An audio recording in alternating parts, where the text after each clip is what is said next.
তো বলতে এখানে আমি আসছি, এসে আমি দাঁড়িয়ে দাঁড়িয়ে দেখলাম, আগে ওদেরকে কিছু বলিনি।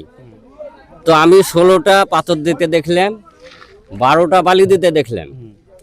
দেখার পরে এবার দাঁড়িয়ে থাকলাম, আরও সব ছিল আমার সঙ্গে, সবাই দেখে এবার আমি হ্যাঁ লেবারদেরকে বলছি, এত সব কি ব্যাপার, 16টা করে এতটি এক বস্তা সিমেন্ট আর এতটি পাথর বালি, কি ব্যাপার, কিরকম ভাবা হয়েছে? তো সিভিল টিবিল তো এখানে টাইমছেও না, দেখছিও না, মানে হ্যাঁ এসব দেখাইও নি, আমরা বুঝতেও পারছি না। এবার আমরা জানছি ওরা যেটা আছে সেটাই করছে। তো এই এতটা মাল দিতে দেখেছি আমি। তারপর আমাকে মেশিনের গোড়ায় নিয়ে এলো, মেশিনের গোড়ায় এবার বলছে তুমি দাঁড়িয়ে দেখো। দাঁড়িয়ে আমি দেখলাম, দিয়ে এবার সবকে বুলে দিলে, লেবারকে 3টা লেবারকে বলে 3 করে 9টা পাথর পাথর দিবি আর 6টা বালি দিবি, ওদেরকে বুলে গেল। দিয়ে আমি একটু দাঁড়িয়ে থাকলাম। তো আমাকে বলছে তো আপনি শুধু দাঁড়িয়ে দেখেন। তা আমি তো গরিব মানুষ, আমি তো মাঠে খাটি, তা আমি এসে আর কতক্ষণ দাঁড়িয়ে থাকবো? আমার নিজের কাজ করবো না, আমি রাস্তা দেখবো। এই রাস্তার কাজ যখন থেকে প্রথম দিন থেকে যখন শুরু হয়, তখন আমি প্রথম দিন কিন্তু আসি, এবং কন্ট্রাক্টর ছিল, কন্ট্রাক্টরের যে লেবার সাপ্লাইয়ের মানে ঠিকাদার বলে বাংলা ভাষায়, সেও ছিল। আমি তাদেরকে বললাম যে শিডিউল দেখে আপনারা কাজ করেন, যেরকম আছে আমাদের জনগণের রাস্তা যতটা পারা যায় একটু ভালো করার চেষ্টা করতে হবে, একটুও খারাপ করার চেষ্টা করবেন না। তো আমাদের এইখান থেকে ওই দিকটা বুঝলেন আগকার মোরাম দেওয়া ছিল।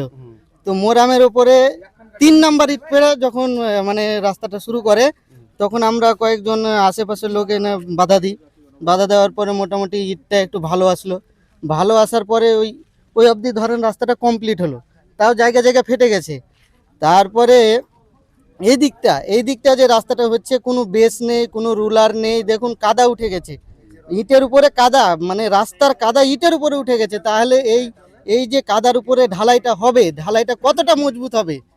তারপরে এখন দেখেন গ্রামের লোক জড়ো হয়েছে, আর কন্ট্রাক্টরের কোনো লোক নেই।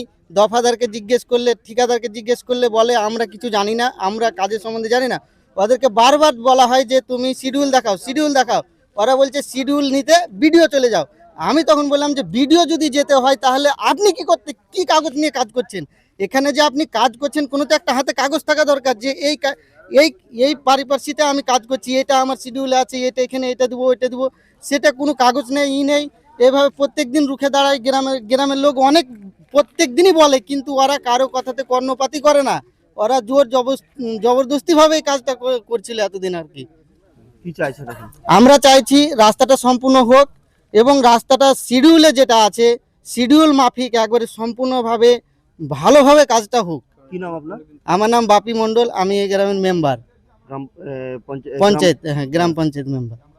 এই রাস্তাটা খুব ইম্পর্টেন্ট রাস্তা, মাঠের রাস্তা। এই রাস্তা দিয়ে বেশিরভাগ ট্রাক্টর, এবং এত পরিমাণে ট্রাক চলে যে রাস্তাটা খুব শক্তপোক্ত হওয়া দরকার।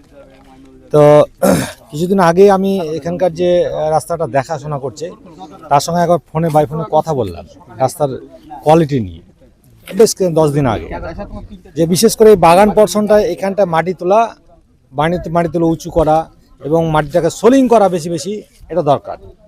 তার সঙ্গে যে ম্যাটেরিয়ালের যে কোয়ালিটি, সেটা নিয়ে ওর সঙ্গে কথা হলো। তো সেখানে না দাদা আমরা সব ঠিকঠাক ওকে করবো, কোনো বাধা দেবেন না। আমি ওকে একটাই বললাম যে বাধা হওয়ার কিছু নয়, কাজটা যেন সঠিক হয়। আমি বললাম যে সিমেন্টের কোয়ালিটি কি, বলছে অম্বুজা প্লেন। তা আমি ওকে প্রশ্ন করলাম যে আমরা বাড়িতে যখন ঢালাই করি তখন কি আমরা প্লাস দিয়ে, মানে প্লেন সিমেন্ট দিয়ে কোনো ব্যবহার করি কি? যে ও এদিক ওদিক করে কথা কাটানো যায়। আমরা কি এই রাস্তার জন্য টাকা সরকার কি কম বরাদ্দ করেছে? আমার তো মনে হয় না যে কম হয়েছে। সেখানে কংক্রিট সিমেন্ট দিয়ে কেন ঢালাই হবে না, আমার একটা প্রশ্ন এখানে। ঠিক আছে, এখানকার যে মেম্বার আছে তাদের এই কাজটা দেখার অবশ্য দায়িত্ব। ওরা দায়িত্ব বলছে দেখেছি, কিন্তু আমাদের কথা শুনছে না। কেন শুনছে না? তাহলে শুনছে না কেন? এখানকার মেম্বার, আমার যেটুকু জানা আছে, এটা বিজেপির মেম্বার আছে, বিরোধী পক্ষের মেম্বার। তাহলে তার কিন্তু এটা বিরোধী পক্ষের কাজই হচ্ছে এই কাজগুলো দেখে নেওয়া বেশি। তা সঙ্গে যারা যে ডিপার্টমেন্টের রাস্তাটা হচ্ছে, অ্যালটমেন্ট হয়েছে, সেটা ভালোভাবে দেখা দায়িত্ব। কিন্তু আমরা সবকিছু অন্ধকারের মধ্যে কাজ চলছে একটা, আমরা চাই যে রাস্তাটা যেন ভালো হয়।